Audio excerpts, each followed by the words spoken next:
Selamat siang Bapak, perkenalkan kami dari mahasiswi UIN Jakarta. Di sini kami akan melakukan wawancara terkait Museum Sasmita Loka Ahmad Yani. Boleh Bapak perkenalkan diri dan Bapak di sini sebagai apa? Ya, selamat pertama-tama saya ucapkan selamat datang di Museum Sasmita Loka Pahlawan Revolusi Ahmad Yani. Sebelumnya saya perkenalkan diri, saya Pak Hadi, di sini sebagai petugas pemandu Museum Jenderal Ahmad Yani. Boleh dijelaskan Pak mengenai Museum Sasmita Loka Ahmad Yani ini? Saya akan menjelaskan mengenai proses mulai pertama kali museum ini. Jadi museum ini dulunya adalah rumah dinas Bapak Jenderal Ahmad Yani Patul ini pada tahun 1957 sampai dengan peristiwa G13 PKI yang terjadi pada tanggal 1 Oktober tahun 1965. Yang setahun kemudian tanggal 1 Oktober 1966 rumah ini digunakan oleh keluarga, dalam hal ini istri dan putra-putri Pak Yani. Sampai dengan saat ini rumah ini dijadikan museum. Oke, saya jelaskan mengenai peristiwa penculikan pada 1 Oktober tahun 1965. Kalau kita lihat foto di depan ini diambil dari cuplikan film G13 PKI. Jadi film ini dibuat tahun 1982, mulai pertama diputar tahun 1984. Jadi ini menggambarkan peristiwa penculikan Pak Yani waktu kejadian tanggal 1 Oktober 1965 yang kita kenal dengan peristiwa G13 PKI. Ayo kita sambil berjalan ke dalam.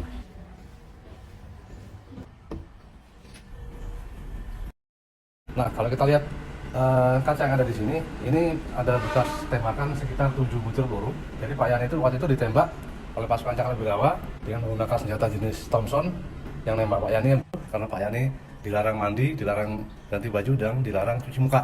Akhirnya Pak Yani tersinggung, marah. Pak Yani sempat memukul salah satu pasukan Cakrawirawa. Setelah itu Pak Yani masuk ke dalam. Begitu Pak Yani masuk ke dalam, setelah itu Pak Yani nutup pintu. Begitu Pak Yani baru jalan 1-2 langkah menghadap ke dalam, Pak Yani ditembak dari balik pintu kaca ini. Jadi jarak tembaknya lebih kurang paling jauh cuma 3 meter ya. Paling jauh 3 meter.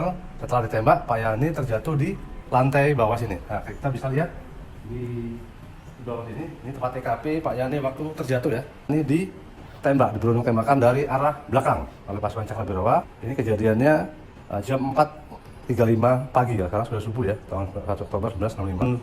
7 butir peluru tadi, 5 peluru itu tembus dari punggung belakang, dari punggung ke depan, dan 2 peluru bersarang di badan. Yang 5 butir peluru tadi, ada 2 peluru yang mengenai lukisan Pak Yani yang ada di dinding sini ya. Kita bisa lihat di bingkai kiri 1, di kampas atas kanan 1, di lemari bawah sana ada 3 ya, di bawah 2, anak panah itu yang hitam, di atas kanan 1. Dan yang bersarang di badan ada 2, jadi pelurunya yang mengenai Pak Yani ada sekitar 7 butir peluru. Baik, Pak, saya mau bertanya terkait pengunjung ya, Pak. Jadi bagaimana sih Pak jumlah kunjungan atau intensitas pengunjung ke Museum Sasmita Loka ini, Pak? Jumlah intensitas pengunjung di Museum Ahmad Yani biasanya yang paling banyak itu pas hari libur ya, ada libur sekolah khususnya, tapi yang libur biasa hari weekend, Sabtu Minggu, saat anak-anak sekolah atau pelajar lagi libur sekolah, biasanya intensitas kunjungnya itu lebih banyak dibandingkan hari biasa. Dalam hal ini hari biasa itu dari mulai hari Selasa sampai dengan Jumat, karena kita setiap hari Senin itu museum kita ini tutup atau libur ya, karena hari Senin itu khusus untuk pembersihan. Karena di wilayah DKI Jakarta memang tempat museum-museum dari Jakarta tiap hari Senin itu memang tutup dan kita tutup. Baik, jadi mayoritas pengunjungnya dari kalangan pelajar ya, Pak? Dari kalangan pelajar, dari kalangan umum, campuran ya, di masyarakat bila sipil biasa, ada pegawai TNI Polri juga, mungkin ada dari daerah-daerah itu. Biasanya sih kalau hari liburan sekolah, biasanya banyaknya sih dari daerah ya, daerah luar Pulau Jawa, ada yang dari Kalimantan, Sulawesi, ada dari Aceh, bahkan ada dari Papua. Bapak, kalau misalnya terkait perekonomian, Pak, apakah Museum Sasmita Loka Ahmad Yani ini menarik pedagang sekitar atau di museum ini diperjualbelikan cenderamata, Pak? Bagaimana? Untuk saat ini di museum ini memang kita tidak ada kayak seperti kantin atau mungkin jual seperti mungkin kayak leaflet atau apa untuk pengunjung ya. Tapi rencana memang ke depan kita akan buat seperti itu. Tapi biasanya untuk pedagang setempat memang setiap ada kunjungan-kunjungan yang jumlahnya lumayan banyak, biasanya mereka pada datang kemari, istilahnya mereka nyamperin pengunjung, dan pengunjung antusias juga untuk membeli jajanan di sekitar museum. Baik, untuk selanjutnya mungkin untuk strategi yang diterapkan dari Museum Sasmita ini untuk meningkatkan pengunjung agar tertarik untuk datang ke museum ini seperti apa ya Pak? Untuk meningkatkan pengunjung di museum ini kita sudah berbagai macam cara ya, terutama apa namanya, dari sosial media, dari ada juga dari komunitas museum-museum, yang Museum Pahlawan Revolusi, ada mungkin dari komunitas sejarah, ada mungkin dari kita juga punya khusus untuk apa namanya, khusus Museum Ahmad Yani kita punya konten-konten dari untuk museum untuk menarik pengunjung. Dan setelah itu kita juga datangin ke tiap-tiap seperti ke dinas pariwisata, dinas pendidikan untuk menginformasikan supaya para siswa pelajar itu mau datang berkunjung ke museum ini.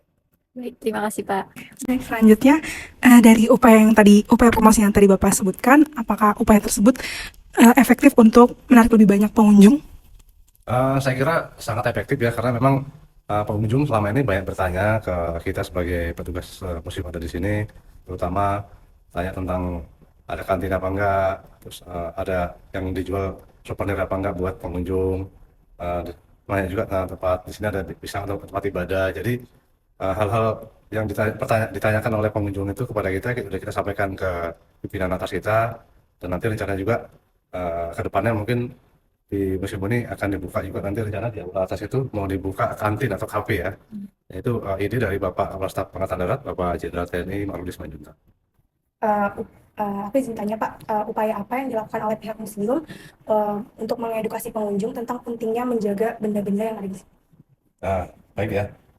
Biasanya kita untuk mengedukasi ke pengunjung sebelum masuk itu biasanya kalau jumlahnya banyak kita kumpulin di depan, terutama bagi pelajar, mahasiswa, maupun biasanya dari kayak seperti TNI Polri yang jumlahnya banyak, kita sampaikan kumpul di depan, nanti kita jelasin bagaimana masuk di dalam museum ini ada aturannya. Pertama, masuk dalam tidak boleh bawa makanan, tidak boleh megang-megang barang-barang koleksi yang ada di dalam museum, sebelum masuk harus kaki dilepas, dan ikuti arahan dari pengunjung seperti itu. Jadi mereka sebelum masuk itu sudah tahu aturan yang ada di dalam museum ini, seperti itu.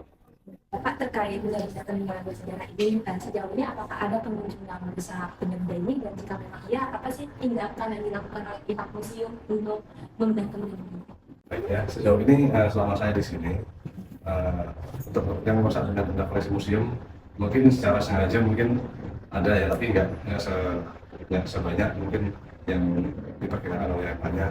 Yang salah satunya biasanya kalau pengunjung anak sekolah seperti anak TK, SD mungkin yang pengetahuan mereka tentang museum masih kurang, biasanya mereka juga seperti megang-megang dalam koleksi.